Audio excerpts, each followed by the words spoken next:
สวัสดีพี่น้องทุกท่านที่อยู่ในพระเยซูคริสต์นะครับทุกคนสบายดีไหมครับขอบคุณพระเจ้าเราบอกกับคนขวาและคนซ้ายนะครับว่าคุณเป็นแสงสว่างของโลกนะครับ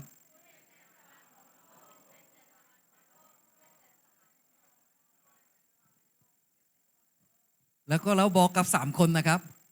คุณเป็นพระสิริของพระเจ้า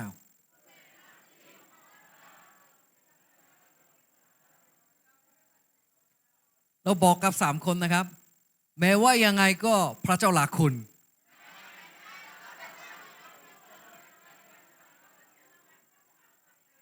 เอเมนไหมครับเอเมนมีใครอยากจะเห็นพระเจ้าไหมครับ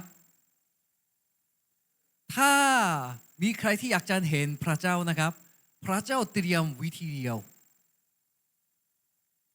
มีใครอยากจะเห็นพระเจ้าพระองค์เตรียมทางแค่วิธีเดียวทางเดียวคืออะไรครับทางเราครับมีใครที่เห็นเราเขาเห็นพระเยซูคริสต์เอเมนไหมครับพระเยซูตอนนี้อยู่ที่ไหนครับอยู่ในเราหลายคนบอกว่าอยากจะเห็นพระเจ้าเขาอยากจะเห็นพระเจ้าที่อยู่แผ่นดินสวรรค์แต่มนุษย์ที่เป็นขนบาปไม่สามารถจะไปแผ่นดินสวรรค์ได้ไม่มีความสามารถในการพบกับพระเจ้าที่แสงสว่างนะครับจึงพระเจ้าประทานพระเยซูให้เราเพื่อเราเห็นพระเจ้าได้แต่ตอนนี้พระเยซูตายบนไม้กางเขนพื้นจากความตายเพื่อให้เราเป็นคนใหม่ในพระเยซูแล้วก็นั่งเบื้องขวาของพระเจ้าจากนั้นไปนะครับพระองค์สัญญามีใครที่เชื่อหวังใจในเราพระองค์เข้าสถิตในเขาเขาเองก็เข้าสถิตในพระเจ้าจากนั้นไปเราเริ่มมีชีวิตใหม่ที่เริ่มต้นด้วยกับพระเยซูคริสต์ที่อยู่ข้างในเรามีใครที่อยากจะเห็นพระเจ้าเขาต้องมองพระเยซูแต่พระเยซูอยู่ที่ไหนอยู่ในเรามีใครอยากจะเห็นพระเจ้าเขาต้องพบกับเราแล้วเขาเข้าใจพระเจ้าได้ว่าพระเจ้ารักเรามากแค่ไหนเอเมนไหมครับไม่กว่าว่าพี่น้องที่อยู่ในพระเยซูคริสต์นะครับพี่น้องทุกท่านนะครับมีชีวิตที่สำคัญมากมีใครที่มองคุณแล้วรู้สึกว่าพระเจ้าแสนดีก็ได้มีใครที่มองเราแล้วรู้สึกว่าพระเจ้าน่าจะแก่แลมากก็ได้เพราะพระเจ้าอยู่ไหนอยู่นี่ครับคงมีความอ่อนแอของเราบ้างไม่เป็นไรเราไม่กลัวความอ่อนแอการผิดพลาดของเราเพราะอะไรครับเมื่อเรายังเป็นเด็กแล้วก็คิดยังเป็นเด็กพูดเหมือนเด็กแต่หลังจากเราฝึกความรักของพระเจ้าใช้ชีวิตด้วยกับพระเยซูคริสต์ที่อยู่ข้างในเราแล้วก็ค่อยๆโตขึ้นเหมือนพระเยซูมากขึ้นจึงคริสเตียนไม่กลัวการผิดพลาดเอเมนไหมครับไม่มีคนที่ขับจักรยานได้ดีตั้งแต่แรกไม่มีคนที่ขับมอเตอร์ไซค์ตั้งแต่แรกวันหนึ่งที่ผมขับรถไปที่อุดรนะครับผมตกใจมากเลยเพราะว่าเด็กคนหนึ่งนะครับวิ่งมอเตอร์ไซค์เก่งมากเลยนะครับเขาไม่ใช่ธรรมดาไม่ใช่มอเตอร์ไซค์แบบนี้นะครับเขาวิ่งมอเตอร์ไซค์แบบนี้เลยว้างเพื่อเขาขับขนาดนั้นได้เขาต้องล้มกี่รอบ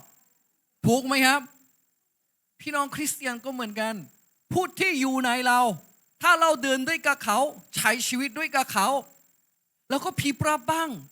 คิดเหมือนเด็กบ้างแต่เมื่อเราใช้เวลาด้วยกับพระเจ้าที่อยู่ข้างในเราทุกวันอ่านพระคำทุกอาทิตย์เรามาร่วมกันเสริมสร้างซึ่งกันและกันพระเจ้าก็ทำงานในเรา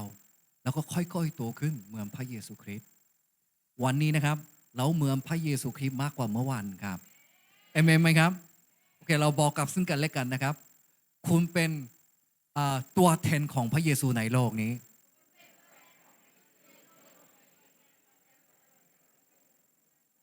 โอเคเราบอกกับ3คนนะครับคุณเป็นความหวังในโลกนี้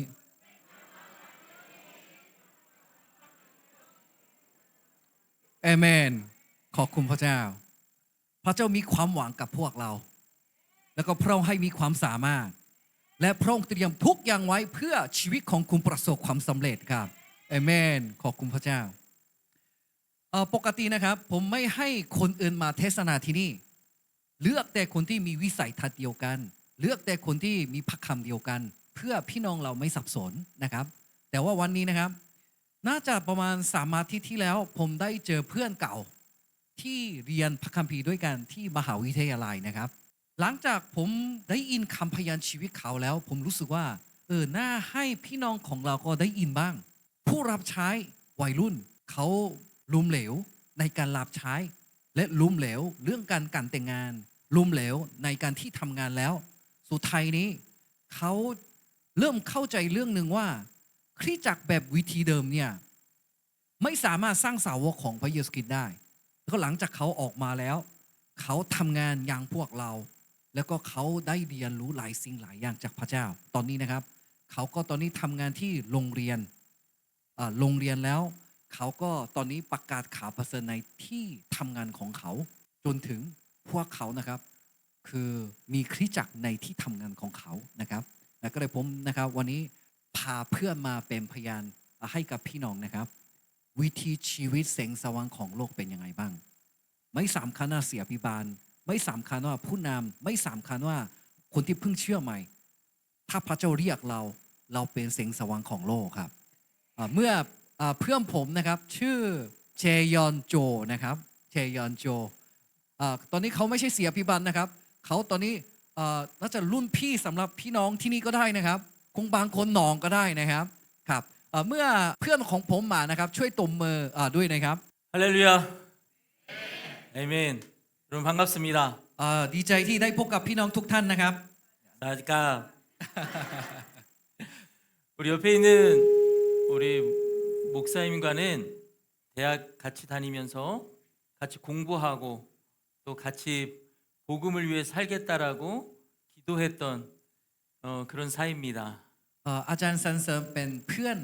ที่รู้จักตั้งแต่เราเรียนที่มหาวิทยาลัยนะครับและตั้งใจว่าเราจะรับใช้ด้วยกันเพื่อขยายแผ่นดินของพระเจ้าตั้งแต่ช่วงนั้นนะครับ 그리고 각자 복음을 위해서 살다가 참 오랜만에 만났어요. 그리고 각자의 삶을 이야기했는데 오늘 여기 사랑하는 우리 성도님들 앞에 와서 부족하지만 제 삶의 이야기를 좀 나눠 주기를 원해서 오늘 이 자리에 오게 됐습니다. เราไม่ได้เจอกันมาเกือบ20 ปีแล้วนะครับแต่หลังจากเจอกับอาจารย์สันเสริญแล้วนะครับก็อาจารย์สันเสริญก็ชวนมาว่าแบ่งปันชีวิตของคุณให้กับพี่น้องเราได้ไหมก็เลยวันนี้นะครับผมก็ตอนแรกๆไม่ใจกล้าแต่ว่าตอนนี้จะยืนอยู่ที่นี่นะครับ 저는 목사이지만 또 하나는 저는 여러분들과 같은 직장인입니다. ผมก็เป็นเสียพิบาลแต่ผมก็เหมือนพี่น้องที่อยู่ที่นี่ผมก็เป็นมนุษย์เงินเดือน 뭔가 이상한 느낌이 좀 오시죠? แต่ละคนก็รู้สึกแปลกๆใช่ไหมครับ 걱정하지 마십시오. 오늘 하나님의 말씀 가지고 제 삶을 어떻게 이끌어 오셨는지 함께 나누길 원합니다. แต่ไม่ต้องสงสัยมากนะครับแค่สิ่งที่วันนี้เล่าให้ฟังก็คือพระเจ้านำชีวิตของผมอย่างไรมาให้กับพี่น้องที่อยู่ที่นี่นะครับ 저는 우리들 교회에 출석하고 있고 저희 교회는 매일 큐티하고 공동체에서 한 주간 말씀 가지고 어떻게 살았는지를 나누는 교회입니다. ตอนนี้ผมเป็นสมาชิกคริสตจักรอูรีเดลนะครับนี่เป็นคริสตจักรที่สิ่งที่เราอ่านมานาประจำวันแต่ละวันแล้วเรามีกลุ่มเซลล์ที่สามารถจะแบ่งปันสิ่งที่เราประสบกันมาในวันธรรมดาได้ในคริสตจักรนะครับ 그리고 매일 주신 말씀 가지고 그 하루의 삶을 살아가면서 이렇게 간증을 하거나 설교할 때에도 그 해당 말씀으로 전하게 됩니다. แล้วก็ในกลุ่มเซลล์แต่ละที่มีคำพยานชีวิตแต่ละกลุ่มใช่ไหมครับแล้วก็เสียพิบันก็เอาคำพยานชีวิตของพวกเขามาเทศนาด้วยเช่นกัน 놀랍게도 오늘 주신 말씀은 잠언 25장 13절 말씀입니다. พระคำที่วันนี้อยากจะแบ่งปันให้ก็คือสุภาษิตบทที่25ข้อที่13นะครับ 한번 앞에 있는 것 같은데 한번 같이 읽어봐 주실까요? เราจะอ่านข้อพระคัมภีร์นี้ด้วยกันนะครับ1 2 3หิมะให้ความเย็นในฤดูเขียวอย่างไรผู้ซื่อสารที่ซื่อสัตย์ต่อผู้ที่ใช้เขาย่อมทำให้จิตวิญญาณของนายชุ่มชื่นอย่างนั้นเอเมน 아멘. 오늘 크리스찬으로서 우리가 세상에 살아갈 때에 하나님께서 기대하는 모습은 바로 이 말씀의 모습일 겁니다. ชีวิตคริสเตียนที่พระองค์แต่งตั้งไว้ในโลกนี้นะครับน่าจะเหมือนกับข้อพระคัมภีร์นี้ 그리스도의 은혜와 사랑을 알았다라면 내가 어떻게 그 주인 되신 하나님의 마음을 시원케 해드릴 수 있을까가 우리에겐 가장 큰 질문으로 떠올라야 됩니다. ถ้าเราเป็นคริสเตียนที่ได้รับเชื่อจริงๆนะครับงั้นเรานะครับมันมีคำถามเรื่องหนึ่งที่อยู่ในข้อพระคัมภีร์นี้ในใจก็คือเราทำยังไงในชุ่มชื้น 왜냐하면 하나님께서 주신 은혜가 이 세상의 어떠한 것보다 값지고 크기 때문입니다. เพราะว่าพระคุณและความรักของพระเจ้าที่พระองค์มอบให้แก่เรานะครับมันยิ่งใหญ่กว่าสิ่งใดๆในโลก 제가 오늘 이 말씀을 가지고 제 삶의 이야기를 한번 해보겠습니다. ผมเอาข้อพระคัมภีร์มาเป็นพยานชีวิตจริงของผมให้พี่น้องฟังนะครับ 오늘 이 말씀은 저에게도 그대로 적용되기 때문인데요. เพราะว่าพระคัมภีร์ข้อพระคัมภีร์นั้นนะครับเป็นชีวิตจริงของผม 저는 교회에서 사역을 한 10년 넘게 했습니다. ผมรับใช้พระเจ้าหน้าที่เป็นศิษยาภิบาล14กว่าปี 그러면서 한 가지 의문이 들었는데 แต่ว่าอีก1 เดือนหน้าผมก็มีข้อสงสัยขึ้นมาในใจว่า 이 교회 안에도 예수님 믿는 사람들이 있지만 혹여나 그냥 출석하는 친구들만 그냥 출석만 하는 성도들이 있다면 그들에게 복음을 전해서 잘 양육하는 것도 참 의미가 있을 것입니다. ก็วันหนึ่งสงสัยว่าในคนที่มานมัสการด้วยกันในวันอาทิตย์ ทั้งมีคนที่ผู้เชื่อ ทั้งมีคนที่ไม่รู้จักพระเจ้าก็มาด้วย แต่ว่า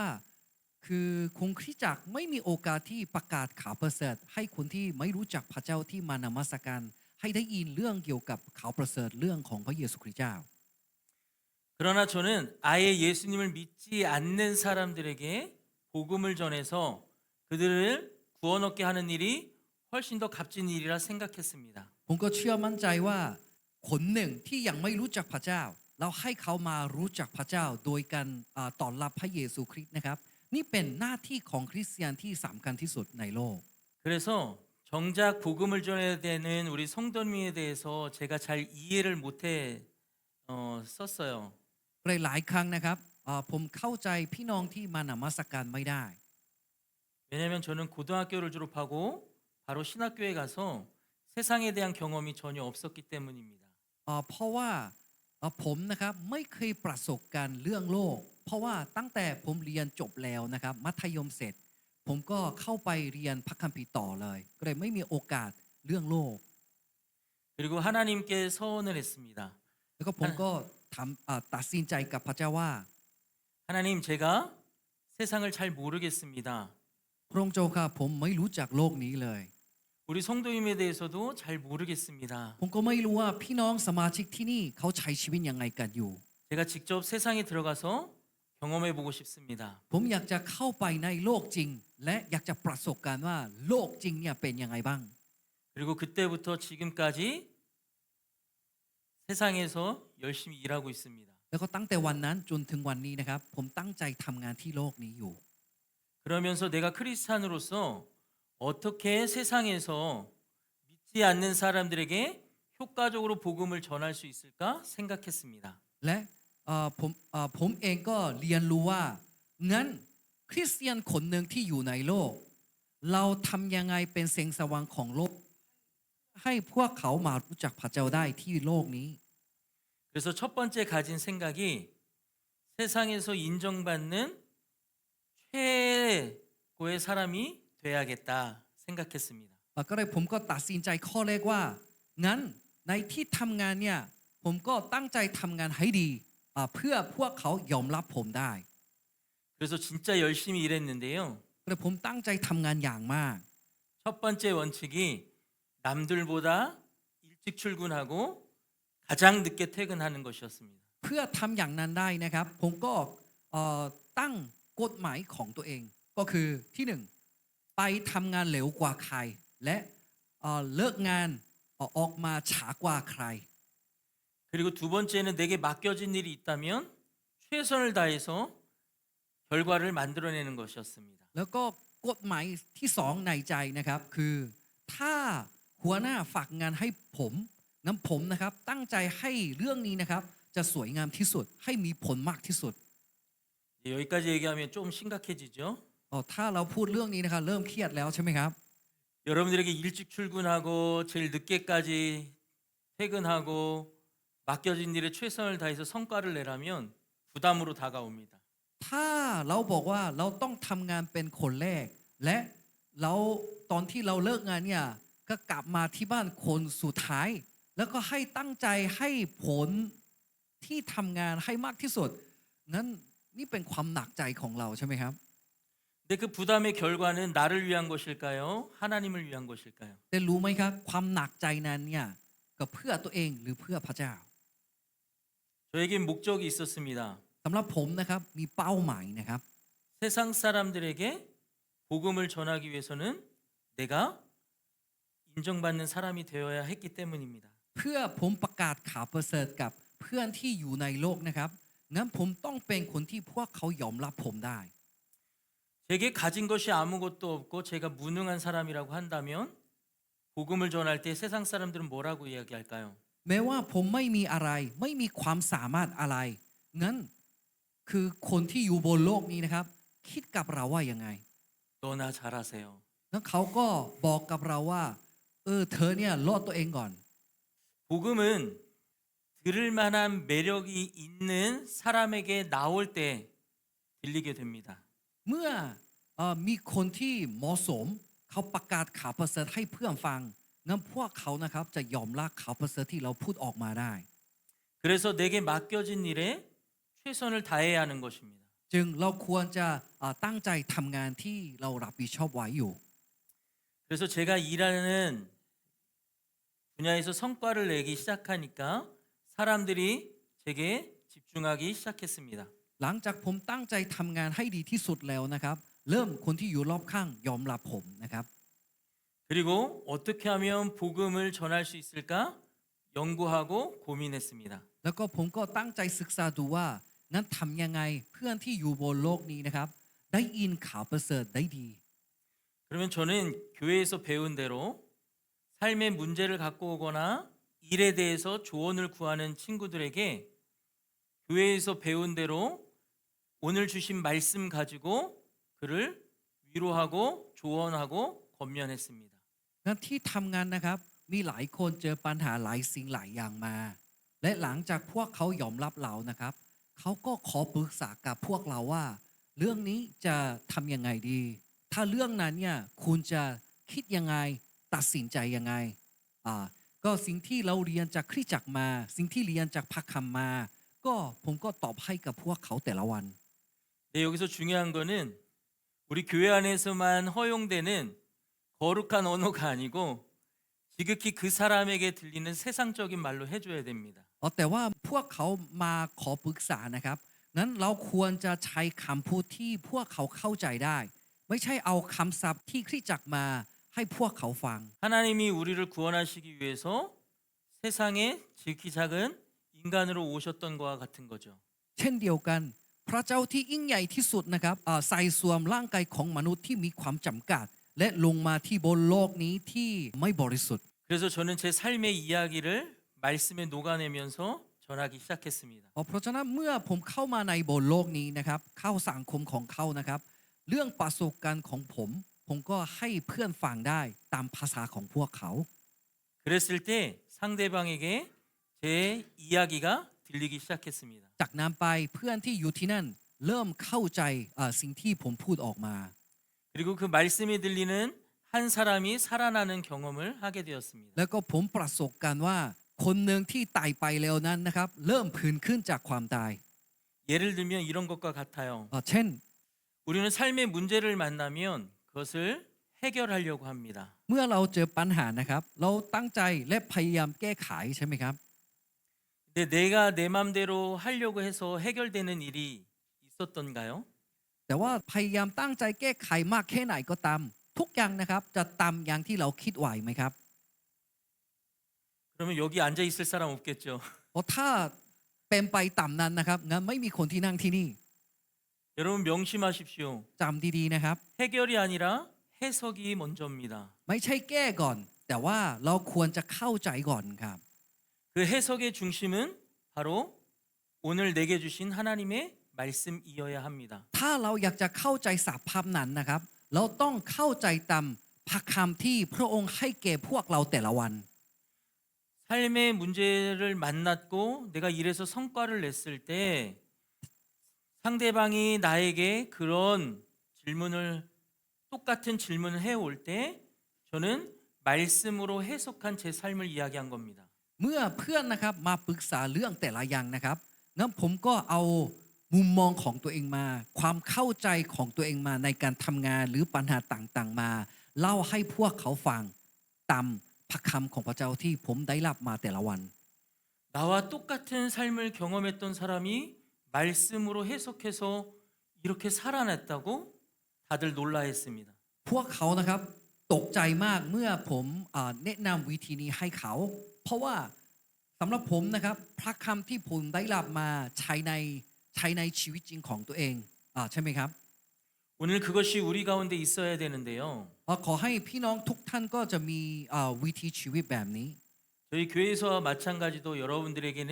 셀이라고 하는 소그룹이 있다고 들었습니다. ผมก็ได้ยินว่าพี่น้องที่อยู่ในคริสตจักรที่นี่นะครับมีกลุ่มเซลล์ของตัวเอง อย่างที่คริสตจักรเราก็มีอยู่นะครับ 오늘 세상에서 나가서 전하기 전 우리 셀에서부터 오늘 이 모습이 말씀으로 해석된 간증이 서로의 이야기가 자유롭게 이야기가 되어야만 합니다. เพราะฉะนั้นสิ่งที่เราได้รับจากพระเจ้ามานะครับแล้วคุยกันในกลุ่มเซลล์ของตัวเองก่อนว่ามีความเข้าใจยังไงแต่ละอย่างตามพระคำของพระเจ้าแล้ว เราก็สามารถจะออกไปบอกให้คนที่อยู่บนโลกนี้ได้ 셀은 세상의 모임과 좀 다르잖아요. กลุ่มเซลล์นะครับไม่เหมือนการประชุมของโลกใช่ไหมครับ 사교 클럽이나 아니면 그냥 친목 동호회가 아니기 때문에 คงไม่ใช่ที่สมาคิธรรมของโลก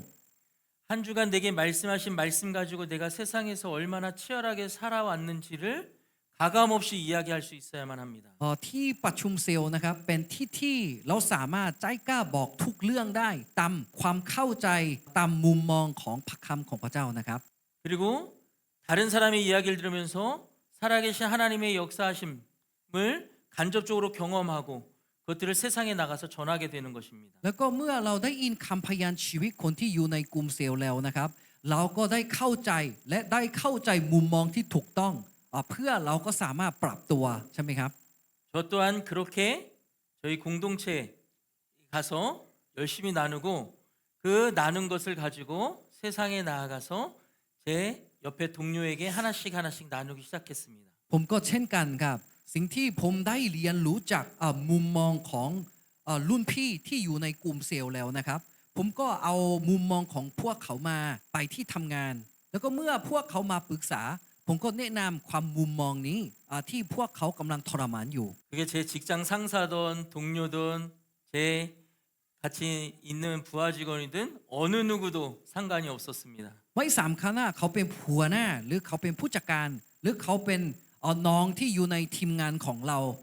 เป็นใครก็ตามพระคำของพระเจ้านะครับเป็นคำตอบชีวิตทุกคนที่อยู่ที่นั่น 저희 교회는 큐티인이라고 하는 큐티집이 있어요. สำหรับที่โบสถ์เรานะครับจะมีหนังสือมานาประจำวันนะครับ 그래서 그거를 저희 직장 동료나 저희 상급자에게 선물을 주기 시작했습니다. แล้วก็ผมก็เริ่มซื้อหนังสือเล่มนี้แจกให้กับหัวหน้าแล้วก็แจกให้กับเพื่อนร่วมงาน 그리고 삶의 문제를 만날 때 이 말씀대로 해석해 갔으면 좋겠다라고 이야기했습니다. แล้วก็ผมก็เสนอให้พวกเขาว่าถ้าคุณเจอปัญหาถ้าคุณอยู่ที่ไหนก็ตามก็ผมก็อยากให้คุณเข้าใจสถานการณ์แต่ละอย่างเนี่ยอยากให้เข้าใจต่ำนั้นเพื่อชีวิตของคุณดีขึ้นกว่าเดิม 저희 큐티집의 장점이 그 말씀대로 살아난 사람들의 간증이 그 안에 다 들어가 있습니다. เพราะว่ามานาประจำวันของที่โบสถ์เรานะครับในข้างในหนังสือเล่มนั้นนะครับมีคำพยานชีวิตแต่ละคนที่ใช้พระค 그리고 그 큐티집을 가지고 매일 아침 같이 큐티 나눔을 시작하고 같이 일을 시작했습니다. แล้วก็อีกไม่นานนะครับพวกเขาก็จะอยากจะใช้เวลาด้วยกันกับผมจึงเราอ่านพระคำตามหนังสือเล่มนี้ด้วยกันในที่ทำงาน และเริ่มทำกลุ่มเซลล์ในที่นั่น 지금 제가 몸담고 있는 직장에서 지금 2년 동안 그 그렇게 지내오고 있습니다. ผมนะครับทำแบบนี้มา2 ปีที่ทำงานของผม 하나님이 가장 원하시는 것은 말씀이 들리는 그 한 영혼이 돌아오는 것일 겁니다. สิ่งที่พระเจ้าชอบพระทัยมากที่สุดก็คือดวงวิญญาณที่หลงหายกลับมาหาพระเจ้าอีกครั้ง 오늘 말씀 속에도 충성된 사자는 마치 얼음 냉수 같아서 그 주인의 마음을 시원케 해드린다고 했습니다. สำหรับข้อพระคัมภีร์วันนี้นะครับก็บอกว่าผู้สื่อสารที่ซื่อสัตย์ต่อผู้ที่ใช้เขาย่อมทำให้จิตวิญญาณของในชุ่มชื้นอย่างนั้น 이렇게 하나님의 마음을 시원케 드리기 위해서 우리가 삶에서 그렇게 살아야 되는 겁니다. ถ้าเราอยากให้พระเจ้าชุ่มชื้นจากชีวิตเรานะครับงั้นเราก็สามารถใช้ชีวิตแบบแสงสว่างของโลกตามนี้ได้ 그래서 여러분들에게 권면하기로는 ก็เลยอยากจะเสนอให้พี่น้องฟังว่า 하나님의 말씀을 듣고 เมื่อเราฟังพระคำของพระเจ้าแล้ว 그 말씀대로 살고자 하는 여러분들의 적용과 결단을 ถ้าเราหลังจากฟังพระคำแล้ว เราก็สามารถตัดสินใจได้ว่าเราใช้ชีวิตตามพระคำของพระเจ้าที่วันนี้อ่านมาฟังมานั้น 여러분들 셀에서 열심히 나누시고 และสิ่งที่เราได้ตัดสินใจได้ยินมานะครับแบ่งปันในกลุ่มเซลล์ของตัวเองก่อน 여러분들이 처해 있는 삶의 현장에서 แล้วก็เอาเรื่องนี้ไปที่ทำงานของตัวเอง 여러분들의 말씀으로 해석된 삶의 간증들을 나누십시오. และเป็นพยานให้กับพี่น้องที่อยู่ที่นั่นตามความเข้าใจของเรานะครับ 그렇게 될 때 많은 사람들이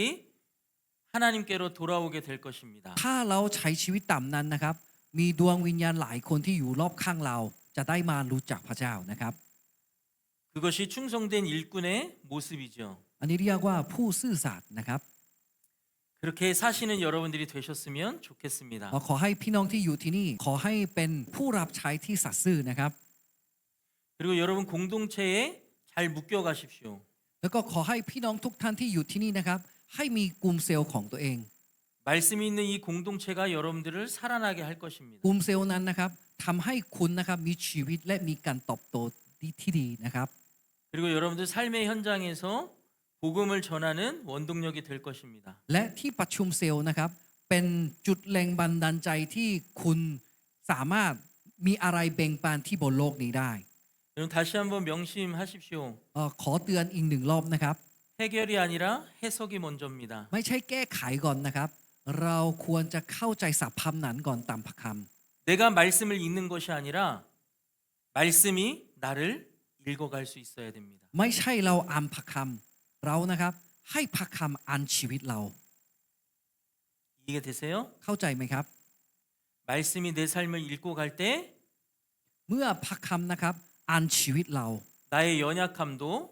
ความอ่อนแอของเรา 나의 부족함도 ความขัดสนของเรา 나의 죄의 문제도 ความบาปของเรา 해결되는 것입니다. แก้ไขได้ครับ 그리고 그와 같은 문제를 만난 แล้วก็อีกไม่นานเราเจอคนที่เมื่อก่อนเราเป็น 믿지 않는 사람들에게 แม้ว่าเขาเป็นคนที่ไม่เชื่อก็ตาม 말씀으로 해석된 내 삶을 나누게 될 때 그 เราสามารถแบ่งปันชีวิตจริงของเราให้เขาได้ 사람이 살아나는 것입니다. งั้นเขาก็เริ่มมีชีวิตใหม่ได้ 충성된 일꾼은 이렇게 주인의 마음을 시원케 해드리는 겁니다. ผู้รับใช้ที่สัตย์ซื่อทำให้นายชุ่มชื่นอย่างนั้นนะครับ 그게 저의 모습,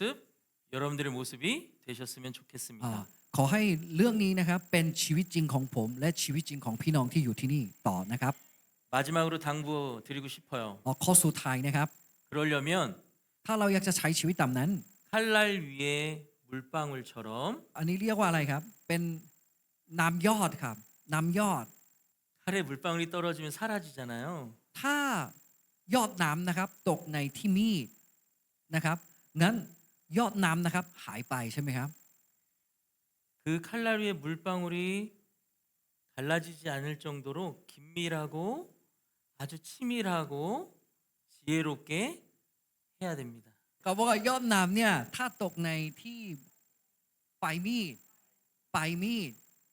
งั้นจะยอดน้ำนะครับก็เขาก็แยกเป็น2 ส่วนใช่ไหมครับแล้วก็หายไป 그렇게 여러분들 주위를 잘 살피고 지혜를 가지고 복음을 내 삶을 말씀으로 해석된 내 삶을 나눌 수 있는 기회를 잘 보아야만 합니다. สำหรับผมจะแปลของผมเองนะครับเขาบอกว่าถ้าเราติดตั้งพระคำของพระเจ้าในตัวและเมื่อเรามองสถานการณ์เรามองตามสถานการณ์ตามพระคำของพระเจ้าอันนี้เรียกว่า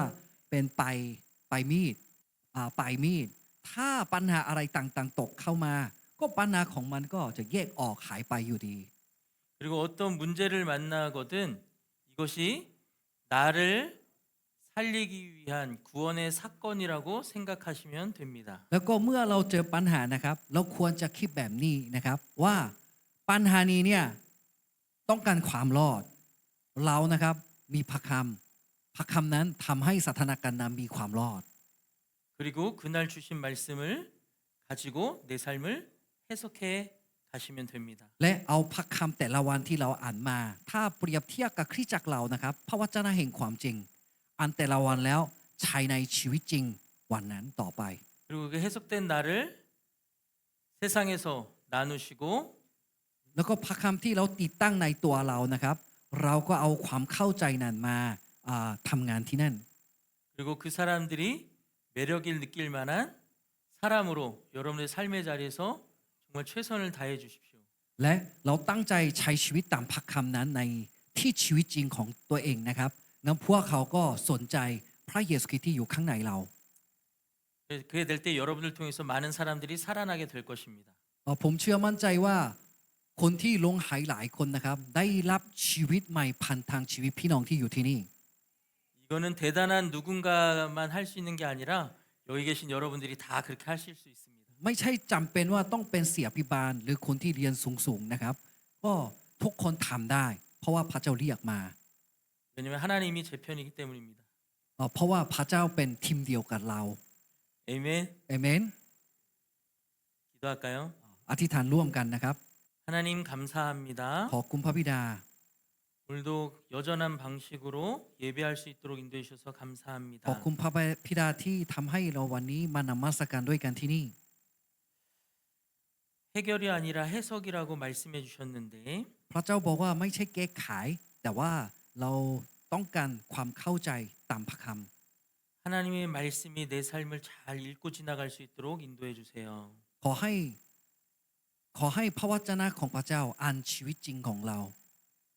그리고 삶의 자리에서 최선을 다할 수 있도록 인도해 주세요. และนำเราไป และให้เราพี่น้องแต่ละคนให้ตัดสินใจตามพระคำของพระเจ้านั้นตลอดไป 그리고 말씀으로 해석된 내 삶을 최선을 다해서 잘 나눌 수 있도록 인도해 주세요. และขอให้พระเจ้าทรงนามพี่น้องที่อยู่ที่นี่ เพื่อเขาแบ่งปันสิ่งที่ได้รับจากพระเจ้าในกลุ่มเซลล์และที่บนโลกนี้ต่อไป 그럴 때 나 다른 많은 사람들이 하나님을 만나고 돌아오게 될 줄 믿습니다. เราเชื่อมั่นใจว่าเมื่อเราใช้ชีวิตตามนั้นนะครับ ก็มีผู้คนหลายคนที่หลงหายกลับมาหาพระเจ้าอีกครั้ง 감사하며 예수님의 이름으로 기도합니다. ขอบคุณพระบิดาอธิษฐานในพระนามของพระเยซูคริสต์เจ้า อาเมน 감사합니다. ขอบคุณมากครับ เราตบมือให้กับพี่เจยอนโจอีกครั้งนะครับครับ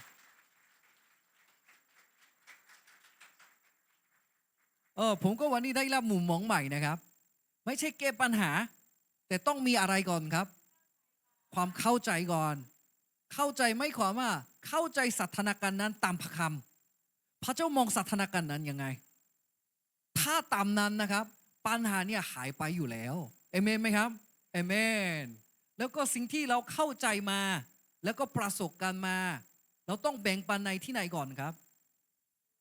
ที่กลุ่มเซลล์ หลังจากเราแบ่งปันในกลุ่มเซลล์ของตัวเองแล้ว เราก็ฝึกหัดความเข้าใจใหม่ตามพระคำแล้วก็เรียนรู้ซึ่งกันและกันในกลุ่มเซลล์ และเราก็ออกไปใช้ชีวิตจริงของตัวเองได้นะครับ อันนี้วิธีการดำเนินชีวิตเป็นแสงสว่างของโลกนะครับ โอเคเราบอกซึ่งกันและกันนะครับ บอกคนขวาและคนซ้ายนะครับ คุณเป็นแสงสว่างของโลก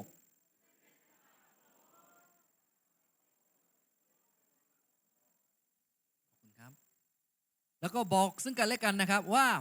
ไม่ใช่แก้ไขแต่เข้าใจ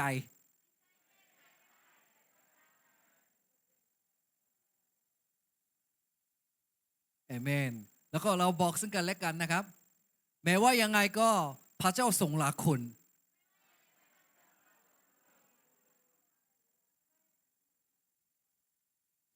ราะว่าพระองค์ส่งลงมา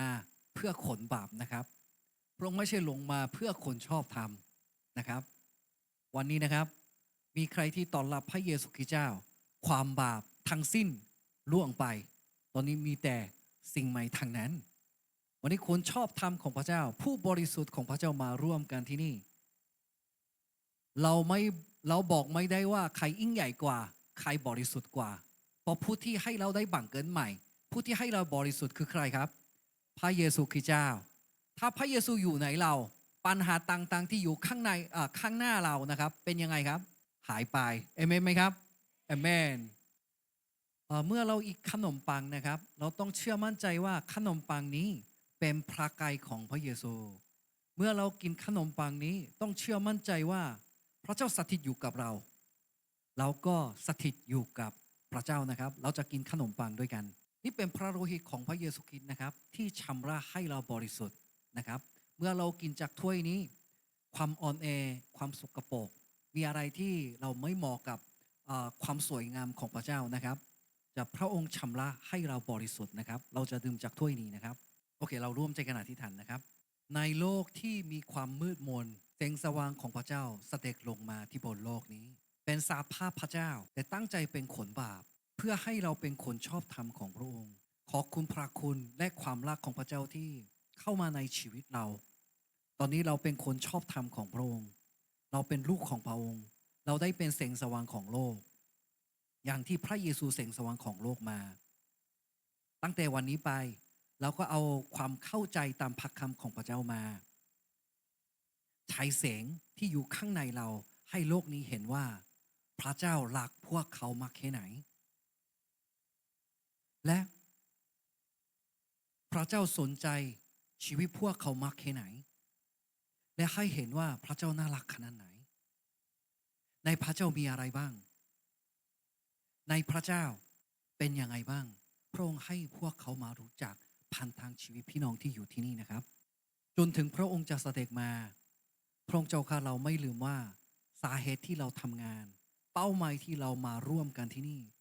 เพื่อการเติบโตตามผู้ใหญ่เต็มที่คณะความไพ่บุญของพระเยซูเพื่อให้เขาประเสริฐนั้นไปถึงสุดปลายแผ่นดินโลกจนถึงพระองค์จะเสด็จมาเราไม่หยุดการประชุมไม่หยุดการเติบโตเพื่อโลกนี้แห่งพระเจ้าและเพื่อโลกนี้จะได้เป็นสาวกของพระเยซูต่อไปนะครับขอบคุณพระองค์ที่พระองค์วันนี้สถิตอยู่กับเราและให้โตขึ้นตามอย่างที่พระเจ้าเตรียมไว้ในวันนี้นะครับก็ขอบคุณพระองค์แม้ว่าเราวันนี้พบกันและแต่ละคนก็ไปที่ทำงานของตัวเองไปลูกของตัวเองแต่ขอบคุณพระเจ้าที่พระองค์ให้มีปัญญามีกำลังทุกสิ่งเพื่อพวกเขาสำเร็จการทรงเรียกของพระเจ้าที่อยู่ที่นั่นตลอดไปนะครับขอบคุณพระองค์อธิษฐานในพระนามของพระเยซูคริสต์เจ้าอาเมน